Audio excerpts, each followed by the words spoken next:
오늘 본문은 우리가 아는 것처럼 다윗과 골리앗의 싸움을 이야기하고 있습니다.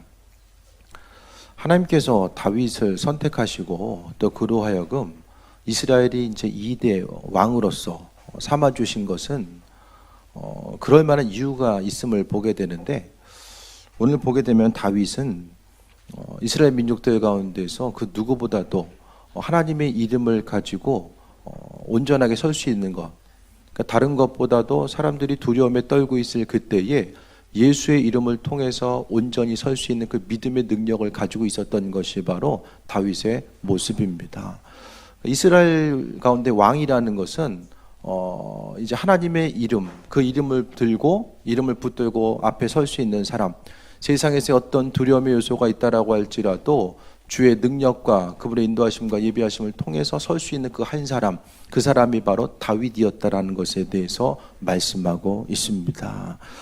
오늘 다윗은 골리앗 앞에 서게 되는데, 골리앗의 키가 3m가 넘는다 이야기하는 사람도 있지만은 대략 한 2m 90 정도의 키를 가졌던 것으로 보여지게 됩니다.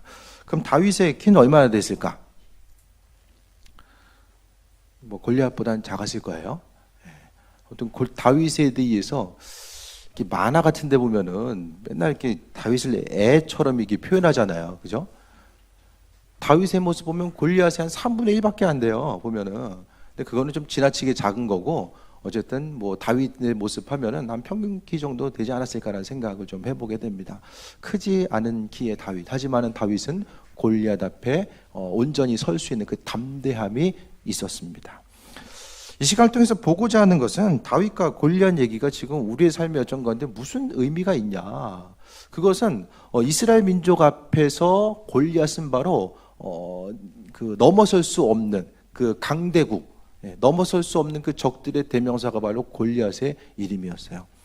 저희도 말씀드렸던 것처럼 이 당시에는 블레셋 민족은 해양 민족입니다. 외부에서 해안가에 그 이스라엘 민족의 그 영토의 서쪽에 해안가에 자리 잡고 있었던 해양 민족으로서 아주 발달된 철기 문화를 갖고 있었어요. 그런데 사울이 다윗에게 주었던 것은 노스로 된 투구 줬다라고 이야기하잖아요. 아직도 청동기 쓰고 있는 그때에 바로, 하지만 철기 문화를 통하여서 강력한 철기 문화를 바탕으로 한 그 힘과 능력을 가지고 있었던 것이 바로 블레셋 민족입니다.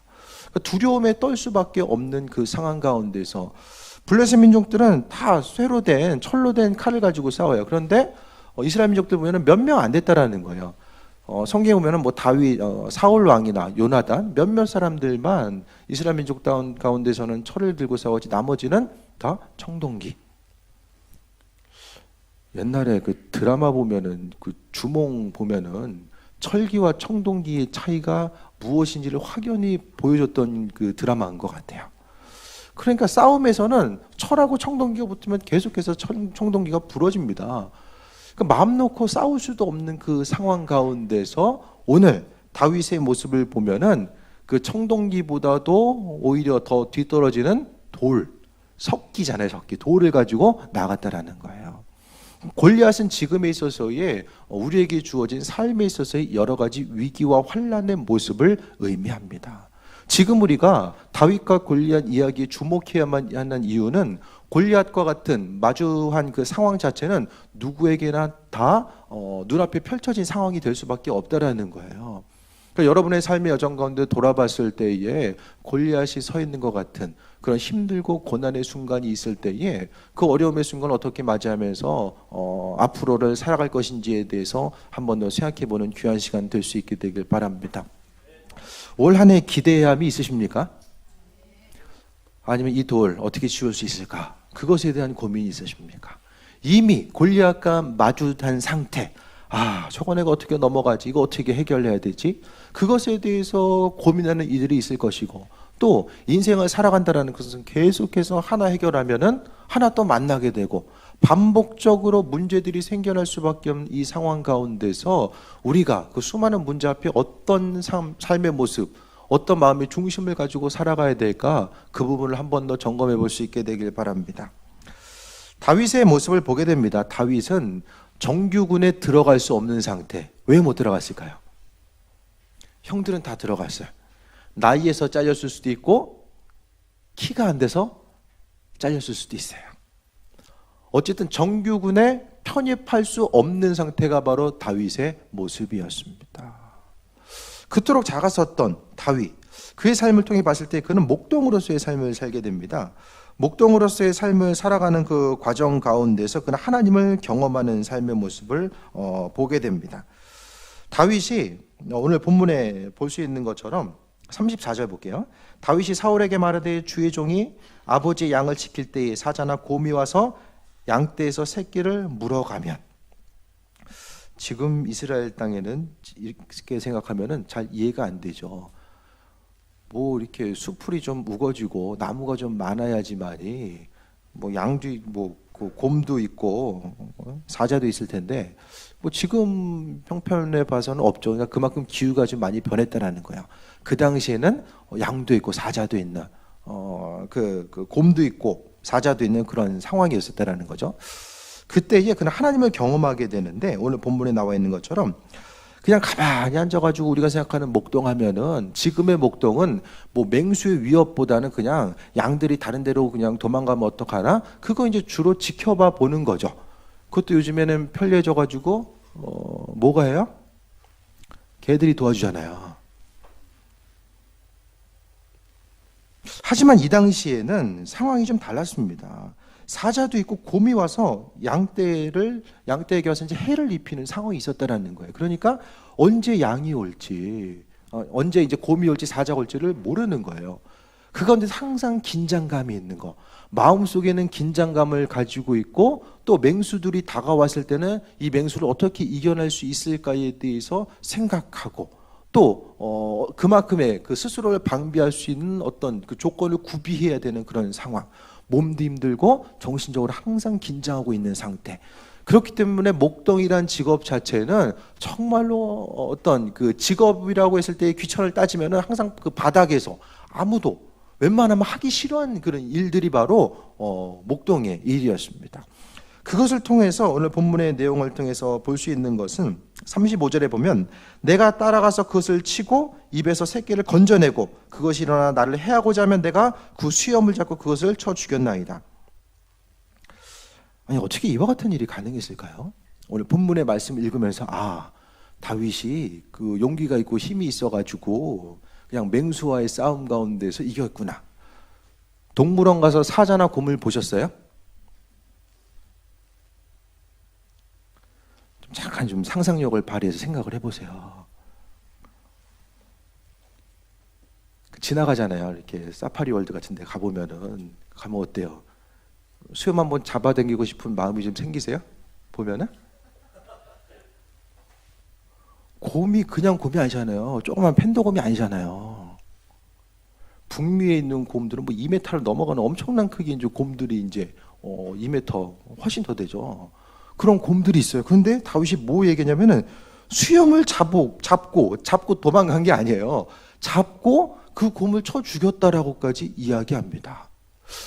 도대체 다윗이 어땠길래, 어떤 사람이었었길래 이와 같은 것을 이야기할까? 그럼 다윗이 거짓말하나? 어떻게 생각하면은 골리앗보다도 훨씬 더 위험하고 절박한 상황 가운데 다윗은 많이 놓여 있을 수 있었다는 거예요. 그러니까 다시 이야기해서 사자도 만나보고 곰도 만나봤던 그 사람에게 있어서 골리앗이라고 하는 존재는 뭐냐? 별로 대단한 존재가 아닐 수 있었다라는 거죠. 다른 사람들은 어떻게 생각하면은 사자가 오고 곰이 왔을 때 피하기 바빴을 수도 있을 거예요. 하지만 다윗은 그게 아니라 오늘 본문을 통해서 보게 되면 그것을 잡아서 쳐 죽였다고 이야기하는 것, 맹수의 위협 앞에서도 담대할 수 있었다라는 것을 이야기하고 있습니다. 목동으로서의 삶을 살면서 위기가 있었을 때 그 위기를 통해서 하나님께서 나를 건져주시는구나, 그것을 경험한 거예요. 다윗이 어떤 싸움의 기술이 있고 힘이 있어서, 사람이 아무리 힘이 있어도 어떻게 사자와 싸워서 이길 수 있고 곰과 싸워서 이길 수 있겠습니까? 하지만 그 가운데 하나님의 도우심과 인도하심을 그는 경험한 거예요. 고난의 시기를 만났을 때 근심, 걱정, 원망하고 불평하고 어떻게 하면 내가 조금 더 이거 피해갈 수 있을까? 그것에 대해서 생각하는 것이 아니라 그 환난과 고난의 시간을 통하여서 내가 정말로 주님을 경험하고자 하는 거. 하나님께서는 고난을 우리에게 허락해 주세요. 그런데 왜냐하면 고난이 아니고서는 우리는 결코 하나님을 이해할 수 없고 만날 수 없어요. 고난이라는 통로를 통해서 하나님이 누구인지에 대해서 그분의 살아계심과 인도하심을 경험할 수 있다는 것입니다. 여러분, 하나님에 대해서 한 번 더 생각해 보게 되고 주의 이름을 불렀었던 그때가 언제입니까? 한 번 더 기도하게 되고 또 믿음으로써 내가 신앙을 가지고 있고 하나님의 인도하심을 조금 더 바라봤던 때가 언제인가? 모든 것이 기쁘고 평안했을 때 그것은 아주 극히 일부분의 예가 될 거예요. 대부분의 사람들은 이 고난이라는 그 순간순간을 통하여서 하나님의 살아계심과 인도하심을 경험하게 됩니다. 교회를 다니다가 떠났던 수많은 사람들도 마찬가지입니다. 고난이라는 그 절망 가운데 닥쳤을 때에 이 문제를 내가 해결할 수 없구나. 그것에 대해서 비로소 깨달아 알게 되었을 때에 동네마다 보이는 십자가가 눈에 띈다라는 거예요. 아무리 다녀도 안 보이는 것들이 어느 순간 눈에 들어오는 것은 바로 고난이라는 그 순간을 사람이 경험했을 때입니다. 사람이 기쁘고 평안할 때 하나님을 더 경험할 수 있으면 좋을 텐데 하지만 사람의 생각과 관점 가운데서 그 부분이 쉽지 않다라는 것입니다.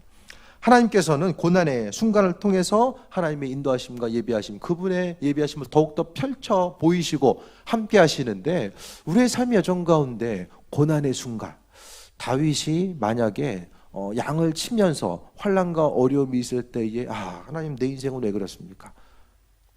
다윗이 이제 막내잖아요. 내 인생은 왜 그렇죠? 왜 내가 여기서 양을 쳐야 되고 그 가운데 이렇게 살아갈 수밖에 없죠? 그것에 대해서 원망하고 불평하는 삶을 살았더라면은 그의 인생이 달라지지 않았을 거예요. 하지만 그는 분명하게 기억을 했어요. 고난의 순간순간 어려움의 요소가 있을 때에 그가 생각한 것은 하나님께서 나와 함께 하시는구나. 이런 환난과 어려움의 요소 가운데서 내가 분명히 이겨낼 수 있구나라는 그 마음의 믿음의 고백이 그의 심령 가운데 자라나게 됐음을 보게 됩니다. 중요한 것은 어려움의 순간이 있을 때에 고난으로서 그냥 끝내버리면 아무 의미가 없어요. 그냥 마음에 상처만 남아요. 하나님 내가 왜 그러시지? 이 생각밖에는 남지 않는다라는 것입니다.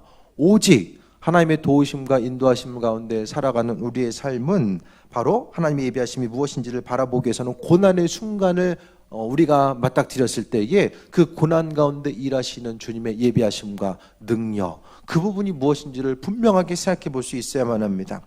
오늘 38절 말씀 보겠습니다. 이에 사울이 자기 군복을 다윗에게 입히고 노투구를 그의 머리에 씌우고 또 그에게 갑옷을 입히매라고 말씀하고 있습니다. 다윗은 하지만 익숙하지 않다라고 말하면서 물매를 가지고 나아갑니다.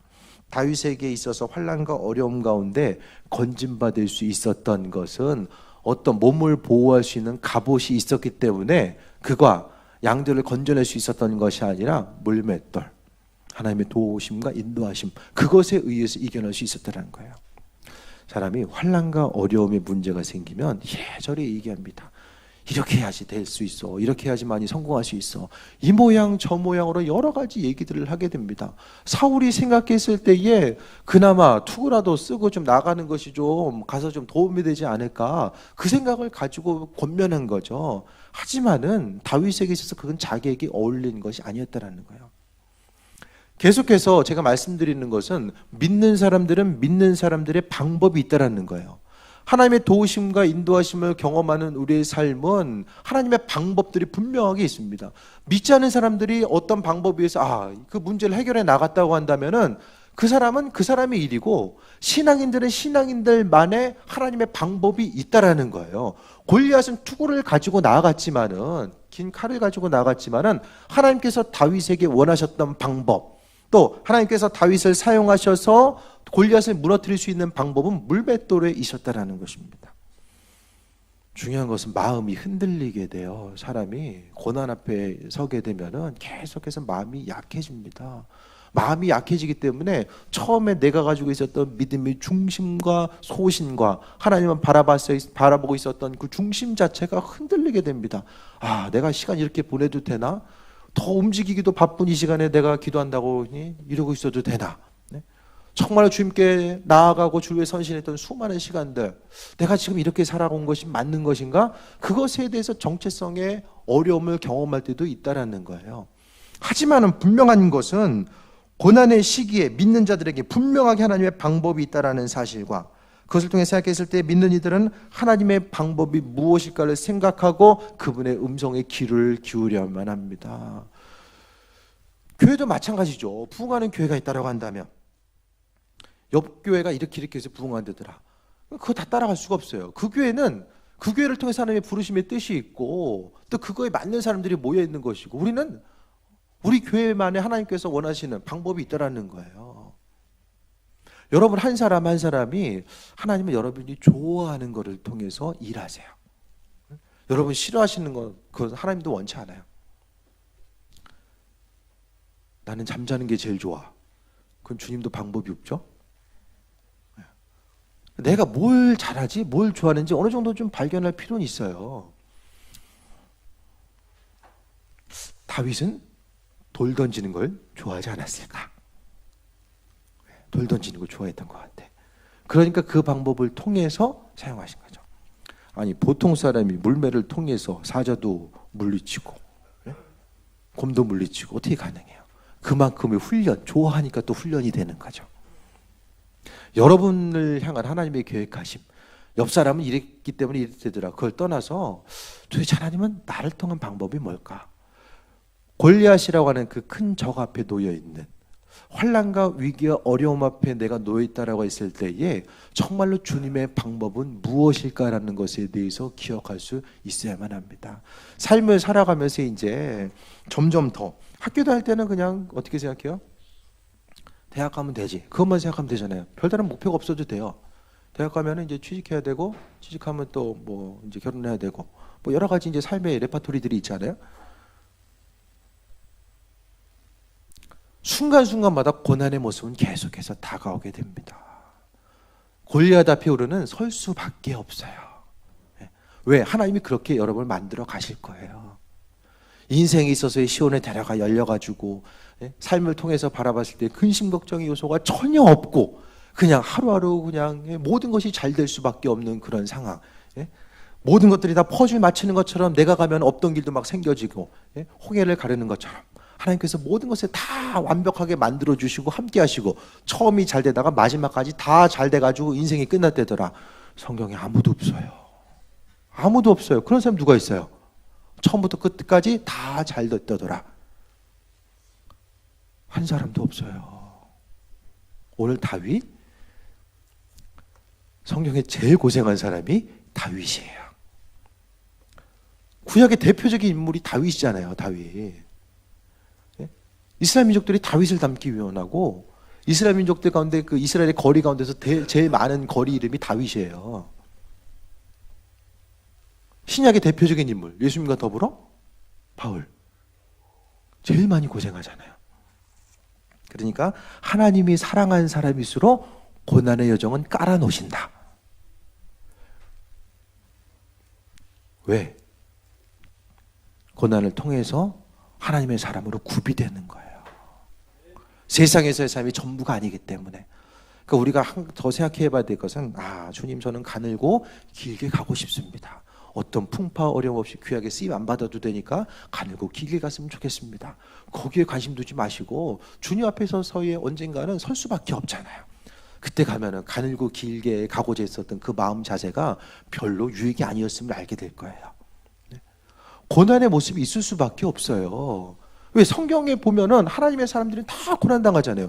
위기와 환난 가운데서 그들은 그 고난의 모습 가운데 고난을 그친 것이 아니라 그 고난을 통해서 하나님을 경험하게 되고 굳건한 믿음 가운데서 하나님을 높이고 그분께 영광 돌리는 존귀한 삶을 살게 됩니다. 고난의 모습이 있을 때에 오늘 본문 앞에서도 마찬가지, 본문 가운데서도 다윗이 골리앗을 넘어뜨렸던 이 사건 때문에 다윗은 나라의 기틀을 나중에 왕으로서 서게 될 기틀을 다지게 돼요. 골리앗을 이겼던 이 사건은 그의 삶에 평생을 두고 따라다니게 됩니다. 전쟁의 순간순간마다 다윗 누구냐? 정규군으로 들기도 전에 다윗이 평생을 통해서 얼마나 많은 싸움과 전쟁이 났다네요. 그 가운데서 다윗 얘기하면은 옛날에 정규군에 들어갈 수도 없는 도시락 배달하러 갔다가 골리앗을 쓸어 넘어뜨렸대. 그 사람으로서 그 주변에 있었던 고대 근동사회의 모든 사람에게 있어서 머리 각인이 된 거예요.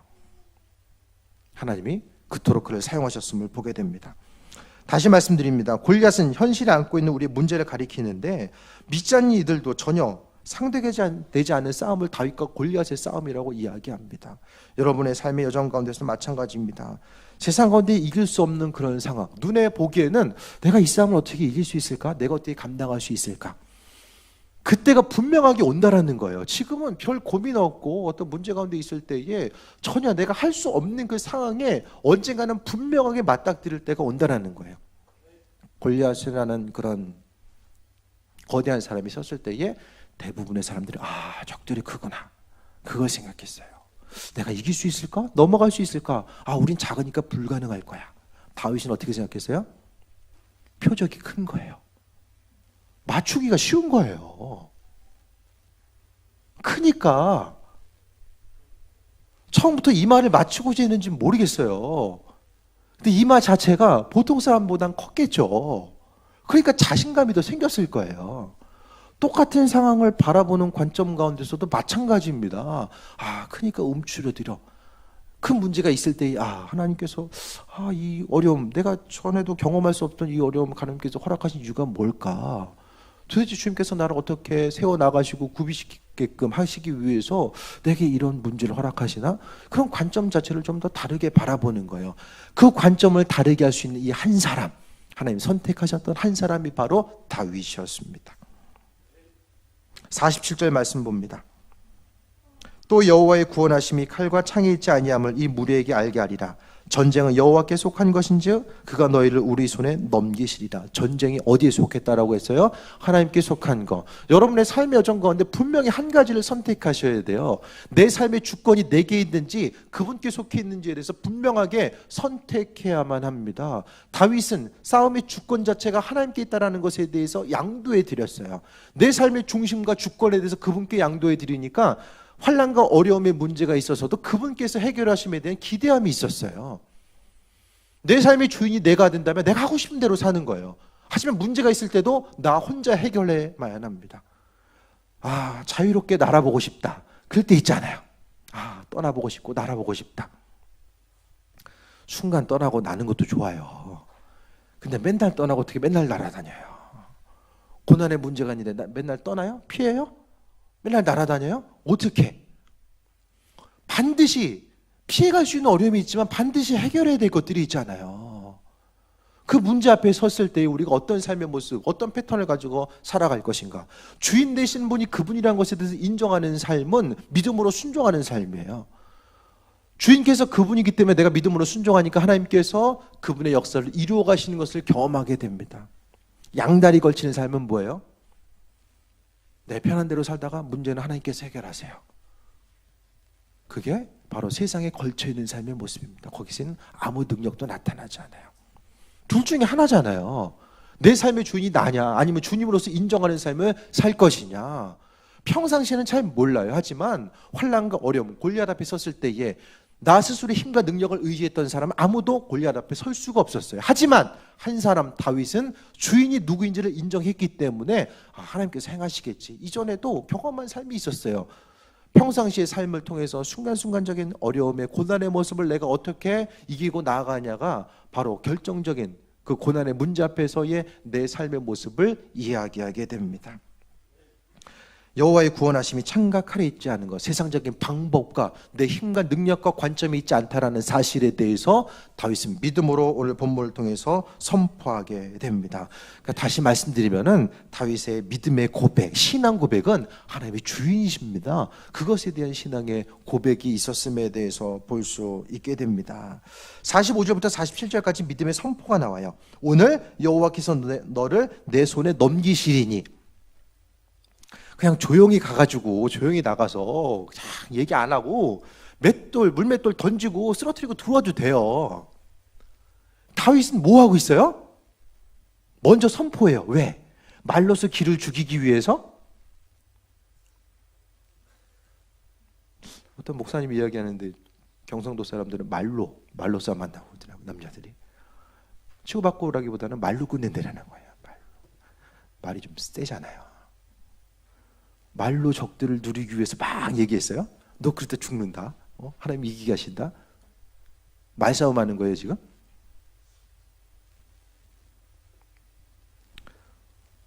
어떻게 생각하면 들리지도 않았을 수도 있어요. 그죠? 뭐 가까이서 마주와가지고 얘기했겠어요? 어느 정도 좀 떨어져서 얘기했겠죠? 예? 그럼 다윗이 얘기 왜 하고 있는 거예요? 45절부터 47절까지 한 구절만 볼게요. 45절. 다윗이 블레셋 사람에게 이르되 너는 칼과 창과 단창으로 내게 나오거니와 나는 만군의 여호와 이름 곧 내가 모욕하는 이스라엘 군대 하나님의 이름으로 내게 나아가노라. 이 얘기 왜 할까요? 왜 할까요? 그냥 얘기하는 게 아니잖아요. 이게 바로 저는 그렇게 생각해요. 다윗의 신앙 고백이라고 생각해요. 자신이 그 위치에 설 수 있었던 것, 골리앗 앞에 설 수 있었던 것이 내가 다른 것을 의지하거나 내가 옛날에 좀 물맷돌을 던져봤기 때문에 하나님께서 승리하게 하실 것이다, 내가 해봤기 때문에 이번에도 승리할 수 있을 이것이 아니라 이 순간 하나님의 도우심과 인도하심, 하나님의 주권과 능력에 대해서 입술로 선포한 거예요. 하나님이 들으실 줄 믿고 입술로서 먼저 선포했습니다. 될까 안 될까 그것이 아니라 믿음의 선포, 그 중심 가운데서 마음의 담대함이 있었고 그 선포한 것을 통해서 하나님께서 들으시고 응답해 나가시는 과정이 있었어요. 머리로만 가지고 있을 수도 있어요. 하지만은 담대함이라는 것은 모든 사람들, 주변 사람들이 들을 수 있게끔, 몇 사람이 들은지 모르지만 들을 수 있게끔 입술로서 선포하고 그것을 통해서 담대함을 가지고 나아갔다라는 것입니다. 이것이 바로 다윗의 신앙 고백이에요. 여러분의 삶의 여정을 통해서도 주변 사람들과의 관계성 가운데서 어려움이 있을 때에 하나님께서 일하실 거야. 오늘 다윗이 가졌던 믿음의 고백, 하나님께서 일하실 거야. 물론 주변 사람들이 나를 좀 뜬금없이 쳐다볼 수도 있어요. 뭐 그래 그런가 보다. 하지만은 인생에서 정말로 절박한 문제 앞에서 하나님, 내가 입술로 선포했다는 것은 그만큼 내 삶에 있어서의 믿음의 확신을 가지고 있는 것을 이야기합니다. 여러분이 가지고 있던 믿음의 확신이 입술로서 선포될 수 있어야만 합니다. 그것이 바로 능력이기 때문에 선포나 한마디 한마디에서 하나님께서 들으시고 내가 왜 여기 섰는가, 그 일들을 통해서 하나님께서 어떻게 일하실 것인지에 대해서 미리 선포했고 그 일을 통해서 하나님께서는 이루어 나가셨음을 볼 수 있게 됩니다. 여기서 말하는 또 돌은 믿음의 능력이에요. 믿음의 능력. 물맷돌을 준비했다는 것은 기도와 말씀을 통해서 그는 준비했다는 거예요. 다른 것이 아니라 물맷돌을 가지고 간 것은 하나님의 능력을 통해서 나아갔다는 것입니다. 여러분은 신앙 고백을 점검해 보시길 바랍니다. 하나님은 어떤 분이십니까? 머리와 생각으로서만 존재하는 분, 그분이 아니라 실제적인 내 삶의 여정 가운데 능력으로서 임하시는 분. 중요한 것은 문제가 있을 때 하나님이 여러분의 인생 가운데 개입할 여지가 있습니까? 그분께 내 삶의 여정을 내어드리고 살아오셨습니까? 아니면 할 수 있으면 하고 하지 못하는 것은 포기하거나 절망하고 사라지는 것. 다시 말씀드립니다. 피할 수 있는 상황이 있고 피할 수 없는 상황들이 반드시 존재하게 됩니다. 할 수 없으면 포기하고 절망할 것인가? 아니면 주님 의지하는 삶을 살 것인가? 여러분에게 있어서의 신앙 고백, 예수님 누구십니까? 그걸 생각해 볼 수 있게 되길 바랍니다. 우리의 삶에 있어서 다윗이 다윗 될 수 있는 것은 하나님이 누구신지 분명히 인식했다라는 거예요. 세상 다른 환경과 여건 여러 가지 모습이 있다라고 할지라도 주님께서 함께 하신다면, 주님께서 함께 하신다는 것은 내가 그분을 주인으로서 인정해 드리는 존귀한 삶의 모습을 이야기합니다. 여러분 삶의 주인이 누구입니까? 주인 되신 분이 그분이라는 거, 하나님 한 분 되시는 사실에 대해서 인정해 드리고 나아가고자 했을 때에 수많은 환난과 풍파의 모습이 내 삶의 여정 가운데 다가온다라고 할지라도 여러분 능히 이기고 승리할 수 있음을 말씀드립니다. 세상이 힘들고 어렵고 또 고난의 모습이 계속해서 가중된다라고 할지라도 분명한 목표를 가지고 내 삶의 주인 되시는 분이 그분이시니까 하나님이 해결하실 거야. 내 삶의 주인 되신 그분께서 인도하실 거야. 그것에 대한 믿음의 고백, 그 신앙 고백이 여러분의 삶의 여정 가운데 있어서 주님을 기쁘시게 해드리고 또 삶을 통해서 하나님을 경험하는 날마다의 존귀한 삶이 되시길 주의 이름으로 축원드립니다. 기도하겠습니다. 주님 은혜 가운데 부르심에 감사드립니다. 우리의 힘과 능력 가지고는 할 수 없습니다. 다윗이 골리앗 앞에 섰을 때에 이스라엘 다른 이들과는 전혀 다른 생각과 믿음과 관점과 기대감을 가지고 섰음을 보게 됩니다. 아버지 하나님, 골리앗과 같은 어려움의 문제, 고난의 문제가 우리 앞에 있다라고 할지라도 주님, 마음의 생각이 다 주님을 향하게 하시며 주께서 해결하시고 인도하심에 대한 소망과 기대함을 갖게 하시며 무엇보다도 내 삶의 주인이 누구인지를 믿음으로 고백하는 귀한 삶이 되길 원하오니 하나님 은혜 더하여 주옵소서. 좌우로 흔들리거나 방황하지 않게 하여 주시며 오로지 주인 되신 주님을 통하여서 삶의 여정 가운데 세임 얻고 믿음 가지고 강건함으로 나아가길 원하오니 은혜 더하여 주옵소서. 부르심에 감사드리며 예수님의 이름으로 기도했사옵나이다. 아멘.